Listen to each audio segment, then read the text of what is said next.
Yes, love that intro. Welcome. You are tuned in to Co-Labbin with Dee and Shawna. Thank you for being here. For those that are new, you have so much. I'm so happy to have you here with us, and I can't wait for you to get a taste of what we have going on this week. So we all know we're just coming off of the election. And that has been a very interesting, I'd say, few months leading up to it. And then finally, the big day. And a lot of things are going to change, right? A change within the United States, change within the world, change within our own immediate workplace. So, we're going to cover that with you today. So, Dee, do you want to add anything to that? No. I mean, I think, you said the last couple of months have been interesting. That is an understatement. So, I'm really, I can't say excited for this episode, but I think it's definitely an episode that needs to happen. So I am really, really, I can't wait to get into the conversation. Absolutely. No, I'm ready. All right, so this is episode 204, and we really want to talk about what will be the future of DE&I, right? Diversity, equity, and inclusion. For those of you who don't know, it's definitely a topic near and dear to our hearts, and we're going to get into it with our special guest, Kimberly Williams. We are back with a very special guest, Kimberly Williams. This is a woman who is near and dear to my heart. We worked together a few years back, but we weren't only co-workers. She was a mentor. She was someone that I can go to and really express my frustrations, or just have a kind of like a sister, I want to say, or I think I said mentor already, but I can always go to her and get some comforting in difficult situations, but also a kind word. When one of the type of people, when you're around them, they just make you feel good or better. They give you a boost. They fill up your cup. So that's who Kimberly Williams is to me. And I'm glad I get to share her with the audience and really have this important conversation, because I think a lot of people are feeling the weight of the changes that are happening in our country and ultimately our world. So welcome, Kimberly. Thank you. Thank you for the invitation. Looking forward to the conversation. Absolutely. So why don't we start off by you telling us a little bit about yourself, your background, why you're passionate about the work that you do, so the audience can get to know you better. Great question. And I have to say, I believe that I was born and bred to do this work. My two parents were both very heavily engaged in civil rights and protest in the 60s. They were young parents, and so everywhere they went, I went. So I had the opportunity to kind of just be indoctrinated, so to speak, in the work of difference and inclusion and social justice, right? And so it just became a part of who I was and how I lived. My parents moved quite a bit as I grew up, and so I had to learn to fit in, how to meet new people, how to navigate different cultures, how to navigate different belief systems across the board. My parents had every kind of friend you could imagine. So it just made sense that this would be something that was kind of underpinning what I would become. I considered law, practicing law, and worked at a corporate law firm for a month before I decided that was not going to be my destination. I just had a different thinking about what attorneys did. And so I decided to pursue a master's in business with an HR concentration, because I'm a people person. And I intended to study alternative dispute resolution through a master's in public administration simultaneously at Syracuse. And I ended up just getting the business degree and moving into a position. And lo and behold, that first position was managing a diversity intern program for an investment bank. I had all kinds of mentors who said, whatever you do, don't start your career in affirmative action, right? At that time, diversity was still really emerging. And so when I started this first position, I said, oh my God, I love this. I can't not do this. And so I've spent the rest of my career from then on, mid 90s, in some capacity working on diversity, inclusion, belonging, development, nonprofit management. So it's always been kind of in the background, and it's just part of who I am. That's amazing. I mean, I think, I'm obviously Shawna has known your story, but I'm still sort of learning it, and I'll learn a lot more through this conversation. But I love so many things about what you just said. I mean, the first thing you said was basically you think you were born into it, and how it's been, your life's work has sort of been crafted to, your upbringing, the people you were exposed to. And always had a deep belief that that also impacted me, because I didn't really experience separatism or being separate from my peers until college. Like that's when I was really exposed to that. But in high school, I always tell people my crew was like the United Nations. Like it was everybody. It was a mix of everything, eating all kinds of food. And so that was just, that's what I felt like was the way you should be and the way you should live. And I know that's shaped me into the person I am today. But the other thing that I really like is that you talked about social justice and talking about DEIB. And so, personally, I feel like the work that I've done really became more involved, more concentrated after the George Floyd murder. For me in corporate America, that really shifted a lot, because I always had the passion and always did the work, but then it felt like everybody was on the bandwagon, right? So I had a lot more allies, people in the trenches with me. Can you talk to us about how it's changed for you since you've been doing this work, for a long period of time? How it's changed for you over the years? Yeah, sadly, it hasn't changed enough. Mm, And when I say mid 90s, 94 to today, um, there there were some things that were put in place due to, um, what was happening in the world in the early 2000s, the pandemic, George Floyd, and even before that, right? And so um, all of those things have been issues since I've been in this work, and certainly before. One of my mentors was a Black woman who started an ERG for all Black employees at this investment bank back in the 90s. The same things that she was demanding as a partner in this corporate environment, we did it the same at Stanley Black & Decker very recently. So sadly, not a whole lot has changed. mm, Like you, Dee, I had a lot of hope in 2000 when it all seemed to be a crescendo based on how folks were reacting to the just yes, inequities that were surfaced by the pandemic, that were right, surfaced by George Floyd, that were surfaced by Breonna Taylor, right? All of these yeah, things existed in our lives, but they were finally visible. right, Um, to a broad range of people. And I remember during that time, everything had, moved on to Zoom as a webinar or a discussion. And almost mm, every discussion I had with DE&I practitioners and folks outside of that DE&I space, the question was always, is this a moment or is this a movement? right, yeah. And Mhm. sadly, I think it turned out to be a moment. What you just said right there is so profound because we were there together, Kim, right? We were there in the trenches together.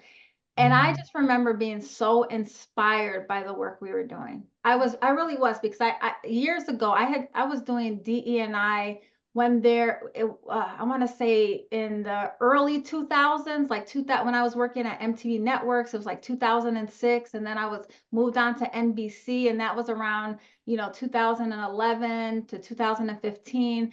And I kept saying, like, how can the work we're doing at Stanley Black and Decker be more powerful than the work I was doing then. And it was just the mhm, time, I think, and I was so elated to work for a company that was so committed and so open. And we were having some real conversations. Like it really took, I mean, when I say real, we had the Dr. Boyce Watkins, who was on our show. We had him at Stanley Black and Decker kind of help, talking with people, but we were also holding space to have the conversations around George Floyd and what that meant and how it made people feel. So to now see it kind of being dialed back slowly but surely in a lot of different spaces, companies just doing away with their DE and I know that's B now for belonging, doing away with their programs altogether. You know, what do you kind of kind of attribute that to, and what should we be doing differently, you know?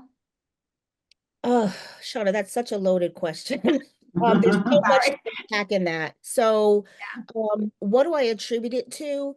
I attribute it to the fact that it never became a way of being.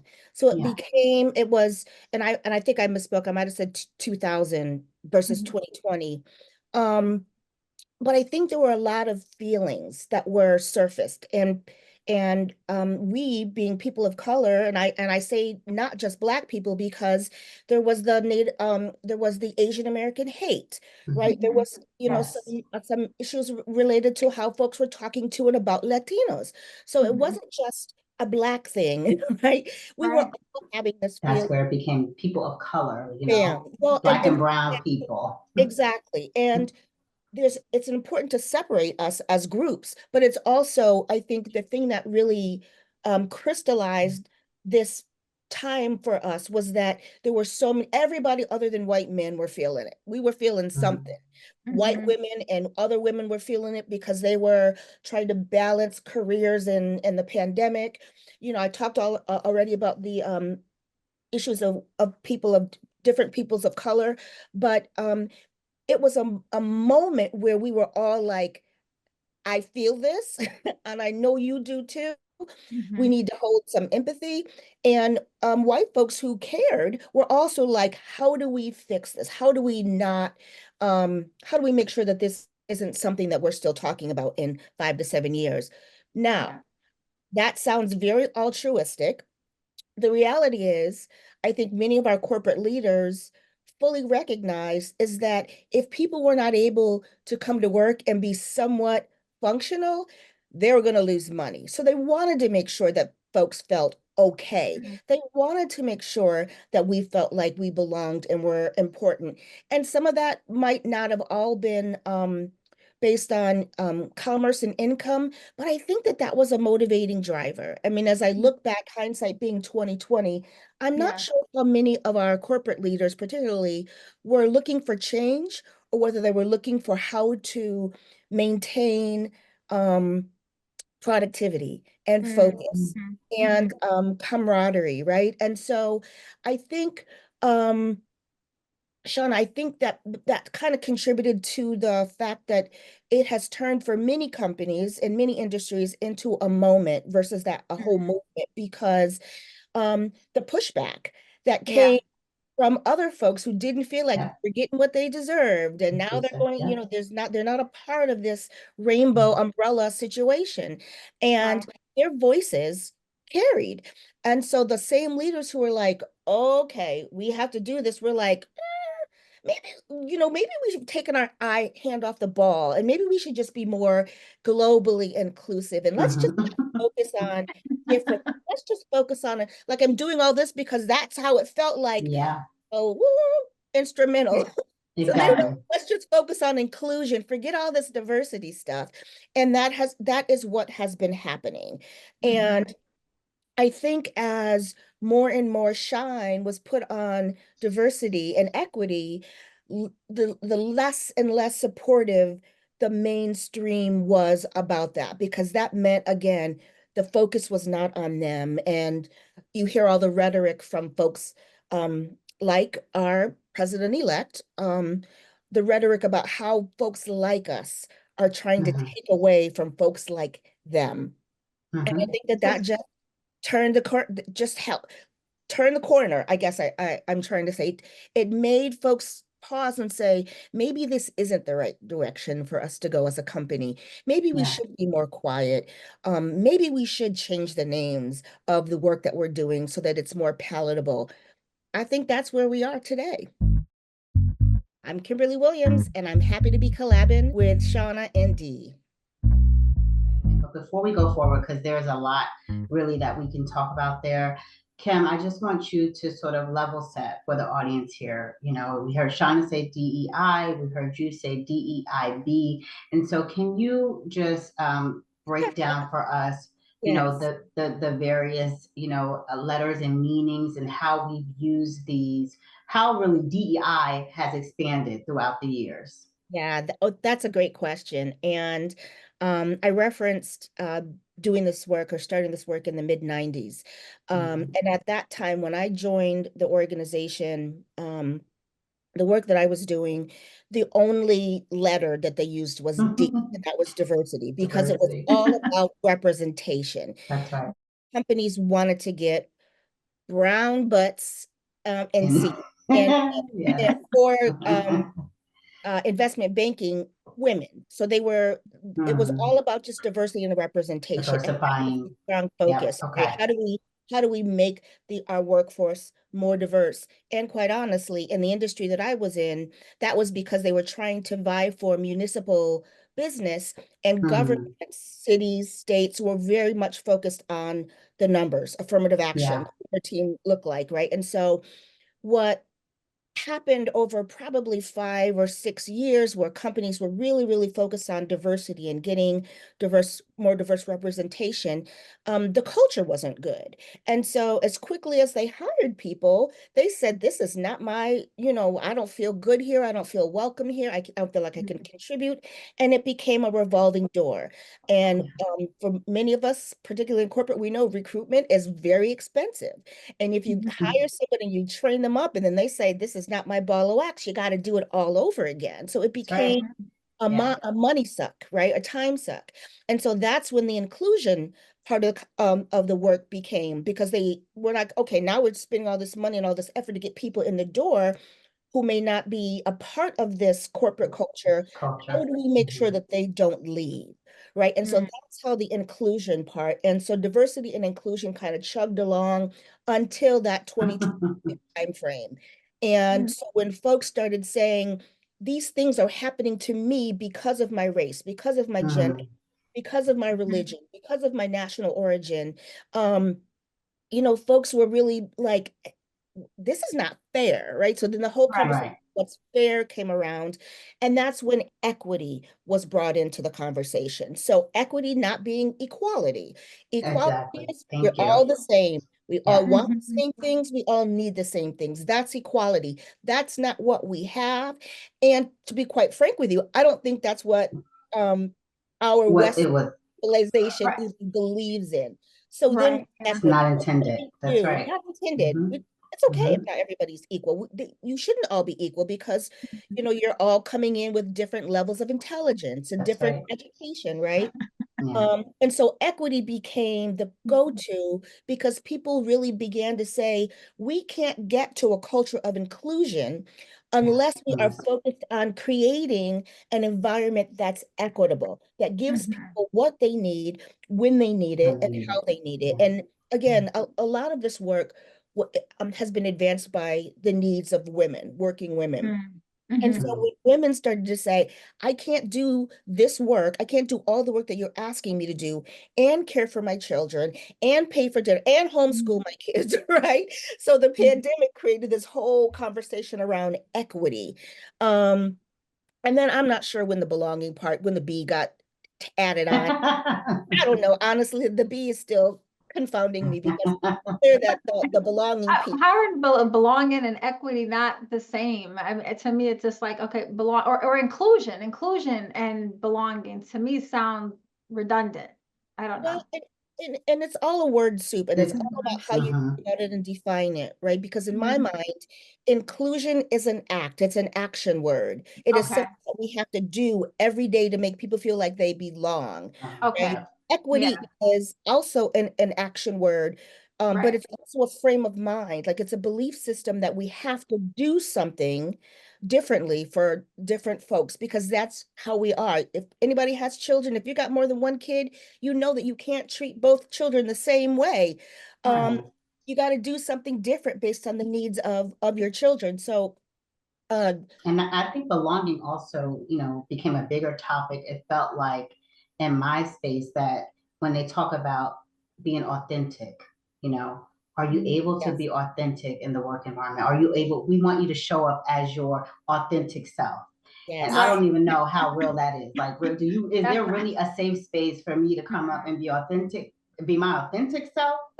You know, that's not really, that's a myth, you know? It is Yeah. deep and it's impossible. And I used to say, whenever people would say that in the work environment, like, I want you to bring your whole self to work. I do not want my whole self.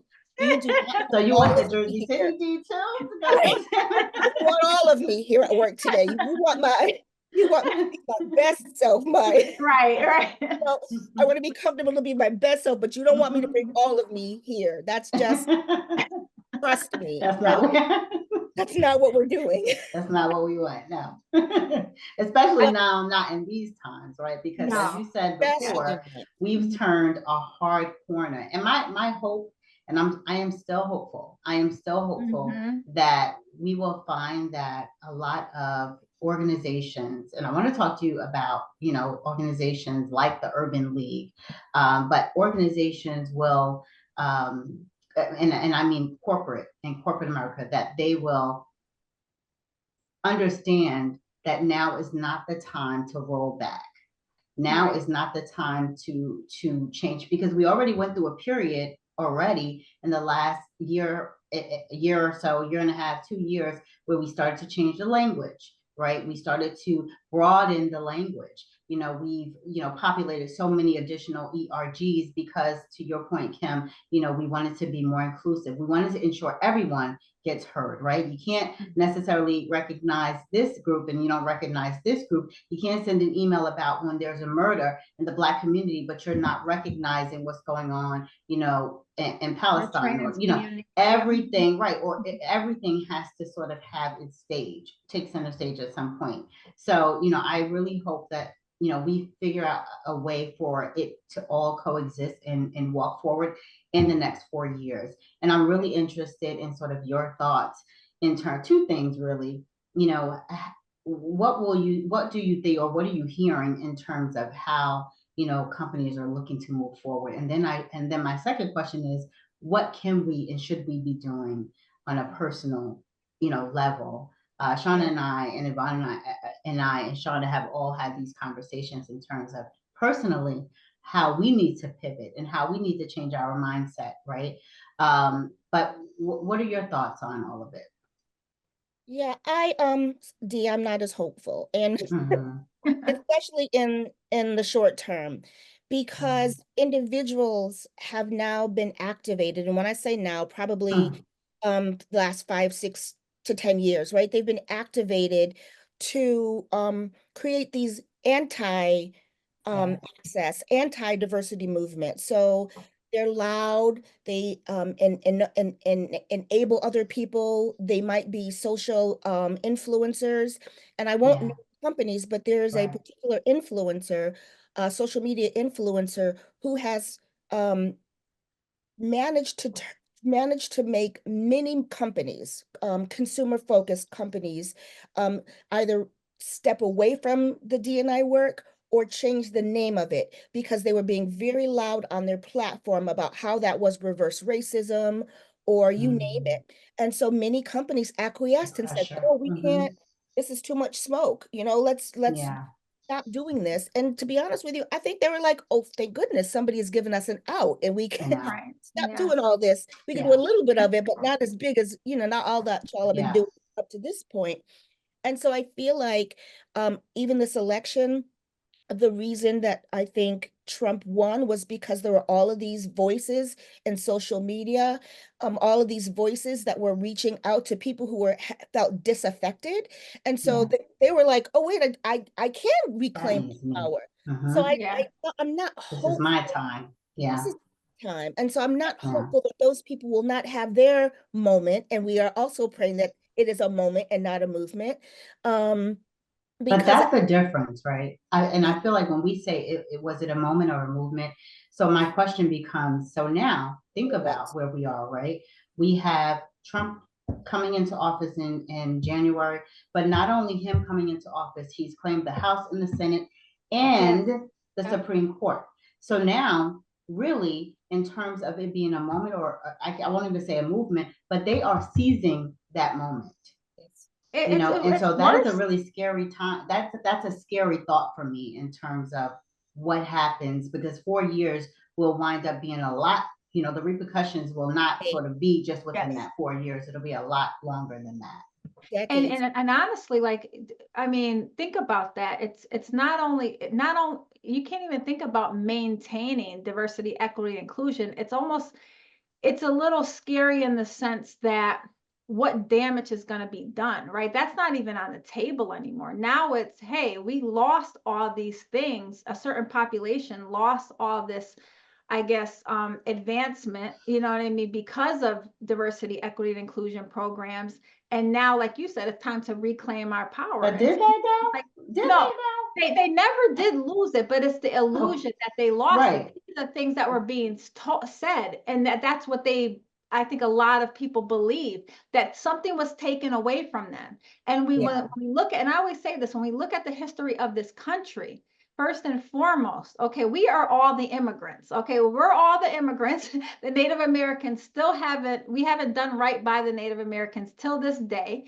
And then if you jump forward to the enslaved Africans that were forced to come into this country and build it up, because I could not stand the narrative that here it is, that, you know, Kamala's the DE&I candidate, okay, and this country wasn't built on DE&I.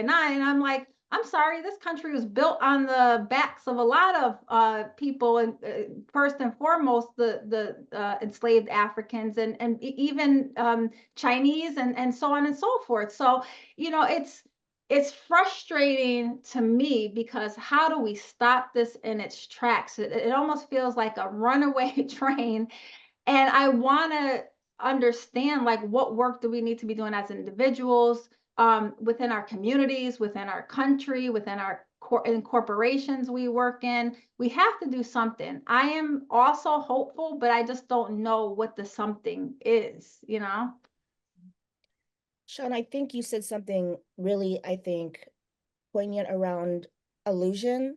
And if you think about all of the things that you just said, we as people, not just Americans, because this was, you know, all the folks who were also a part of the transatlantic slave trade, but they were all suffering or working under an illusion. They created the illusion that Black people are less than whole people, because that made it okay to do what they were doing. They created an illusion that Chinese people weren't as good as white people. So it was okay for them to put them into that kind of workspace.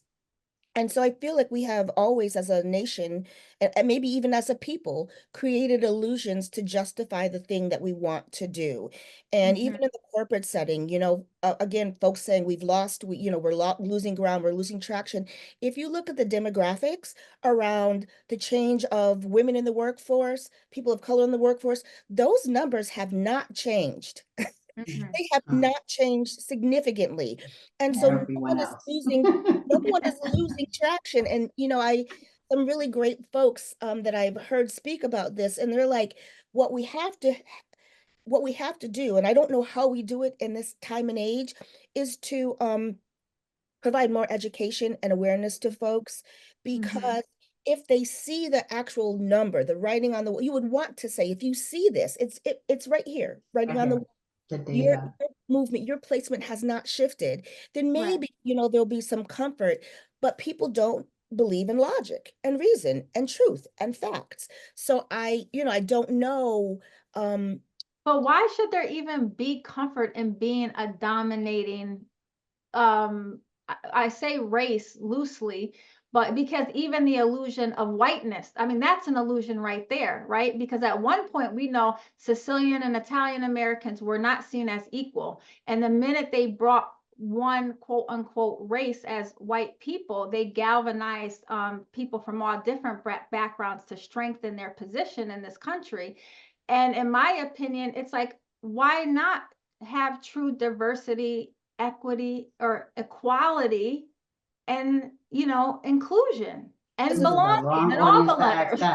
It's hard work. It is really, I think for many, it's counter intuitive, because we're all our brains are built around a fair response, right? So if we are afraid of something, our brain tells us to protect us, me and it. Yeah. But Yeah. so our brains are in this self-protection mode. And sometimes the things that we think Right. we have to do to protect Mhm. ourselves means that we have to disenfranchise somebody else Someone else. Yep. That's unsafe right. in order for us to be safe. So I think it's a brain problem. And I really don't, other than kind of a one-on-one, like I'm going to try to impact this one person, and then I'm going to try to impact that one person. And hopefully those people will go out and it'll create kind of a groundswell of awareness around this. But it is a human condition. Our brains are designed to protect us, and that's what we do. You're absolutely right, Kim. I think, that may be why the election went the way that it went, right? Because in my mind, you would think that, white women would be with us, right? You would think that other people of color would be with us, but that's not where we found ourselves. So, it's interesting because for me, I know what it feels like to work, to walk, to be in a room, with individuals of power, the decision makers of the organization, and I find myself being the only. It's one of the reasons why I've done so much work with the ERG at the organization that I'm with, and I just had this conversation, Friday. I find myself having to say to others, you stay because you're needed. You stay because if you're here, there's a possibility for someone else who looks like you to come in here, because the door just does not fling open. It doesn't fly open, for us. It just doesn't work that way.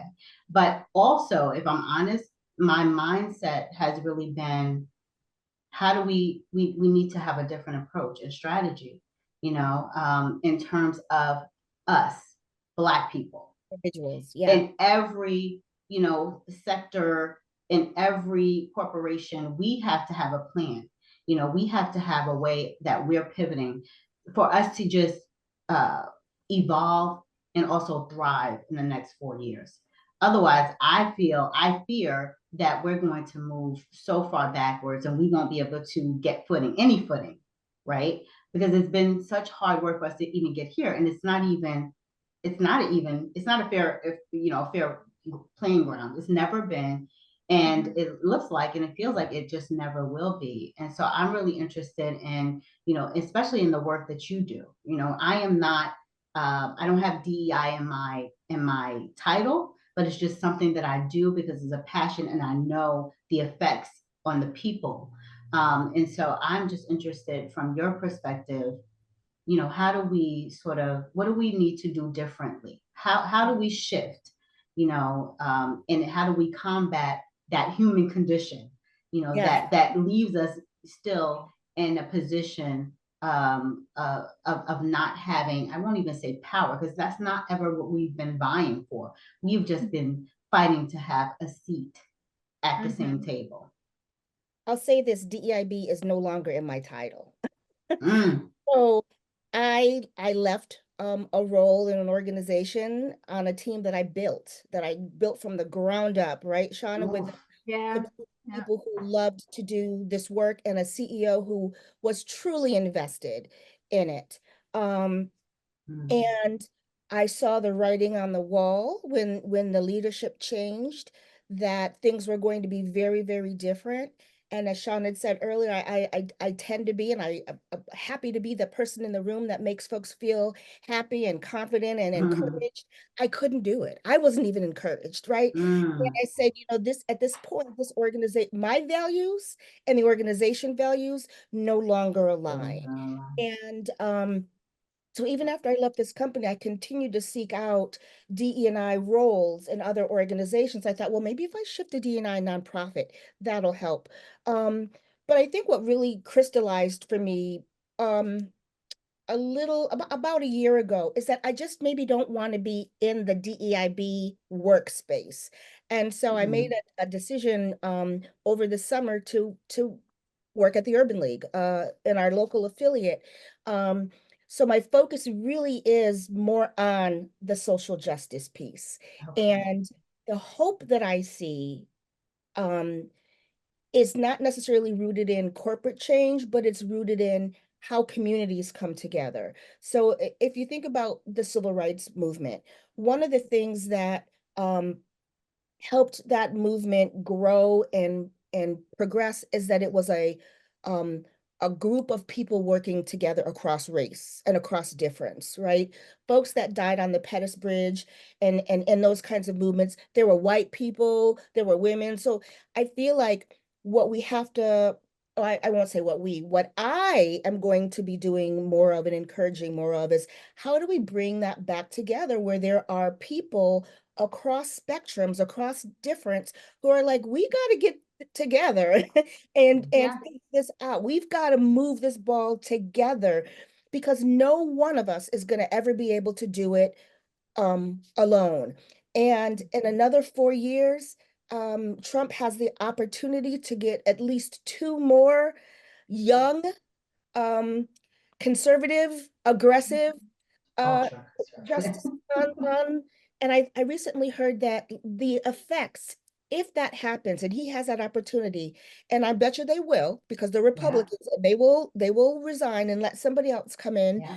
but that will have an impact on the law of our nation until what is it like 2045 or something like that, just two new justices. And so Wow. we have to get together as a group to figure out how do we rise up against that? How do we, Yes. make sure that all the things that we know today, the Yeah. experience of the past, the different fights for justice that many of the groups of people who are currently and will continue to be disenfranchised, we got to learn from each other and we have to Mm. trust enough to partner with each other.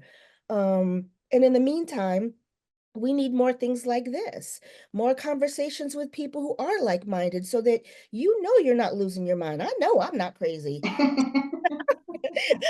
I know what I'm saying, right? And so you need that encouragement. You need those people who you can just get on the phone with. Like Yes. Shawna and I got on the phone and we were just talking about, oh my gosh, I can't believe. So you need that because you still need um to figure out where to find the hope. Like where does the Mhm. joy and the hope come from? And what are the wins that you're going to have, even if they're incremental to celebrate to keep you moving? Um, but I think the answer lives outside of corporate environments because Mhm. corporations exist to enrich shareholders or Yeah. the owners, and they going to do that in the way that they best can. And sadly, that sometimes means that we will continue to be excluded. We will continue to not be at the seats of decision, the seats of Unless power. we Mhm. start our own companies and then we hire our own folks and, or hire a diverse set of people, that's also an option. But what you said right there, Kim, sounded like inspiration and hope to me. I hope so. It did. It really did. I mean, like, I didn't know what we were going to actually get out of, I knew this was going to be a great conversation, but where the direction it would go in, right? Because we're all feeling emotional about the moment that we're in. But when I think about what you just said, and I even think about your own story, right? Our folk, like the generations before us, had it a lot worse than we have it now, right? It's more insidious now, right? It's harder to recognize. But I think in this new era of Trump, it's going to be a lot easier to recognize, to be honest Yes. with you. And I think that we've done such a, not just our community, but immigrant communities, the Black community specifically, brown communities have come such a long way. We do have the power to create our own spaces, to come together, to fellowship, to build up and to grow a movement that will help or continue to bring us forward, I believe. I do believe that. We have to Sure. recognize We have the power to do we that. I do. mean, if you look at Kamala Harris, her story. Mhm. Um, she might not have won the election, but she outraised him on individual donors. She won Right, in places like she had what 2 months, 3 months to make right. to do this, to get on the road. Mhm. And the people who came around to support her and to convene, let's just keep that energy, right? Because Yes. if we could do that, if she could do that, the D9, like if the sororities, like if we could all come together in that way every day like we're fighting for our lives, we Mhm. can have an impact. And it might not be reversing Trumpism, but I feel like that's what we have to do. We have to figure out how to keep that momentum. I didn't really know, sort of the direction we would go. I knew this was going to be a good conversation, but you'll remember I said I was hopeful. Then we started to talk, and I started to think honestly, like, man, this is kind of dire. Like in this conversation, I started to lose hope a little bit because I think about, the world that I'm dealing with, personally, and really just the raw emotion. But Kim, what you just said, honestly, brought me right back full circle. And so I feel, that sense of hope again, and, as we start to sort of wrap up this particular episode. And so thank you for that. Thank you for your input today. Thank you for your contributions today. Thank you for your light today. This is the first time we actually met, and you came with so much light and so much hope. So what you said in the beginning was maybe not necessarily true, but because you definitely gave me hope to keep pushing and maybe take on the responsibility that I feel so deeply, which is to really move that moment, move that moment so that it doesn't necessarily, it's just not that moment, but we can continue to move it and kick that can down the road, as we can, continue to sort of make the fight happen. I could not agree more. I think you said it so eloquently, Dee. I love the move the moment, right? Because I think the key word there is move. We have to keep moving forward. And Yeah. things have gotten better and they will get better. Sometimes you got to take 2 steps back to take 3 steps forward, or however the saying goes. But I just know that as long as we don't give up hope, that things will get better. And we have so many great people just out there doing the work. And there's no doubt in my mind that we'll continue to progress for our future and future generations. So one thing, Kim, I don't know if you heard, but every episode we like to leave our audience with one small change. We want them to walk away with something tangible that they can do, right, to make the world a better place or make themselves better, because we're all on our own personal growth journey. So I want to actually, kind of toss the baton over to you, especially with the work you do around social justice. I know the Urban League is planning something, doing something. What is one small thing our audience can do?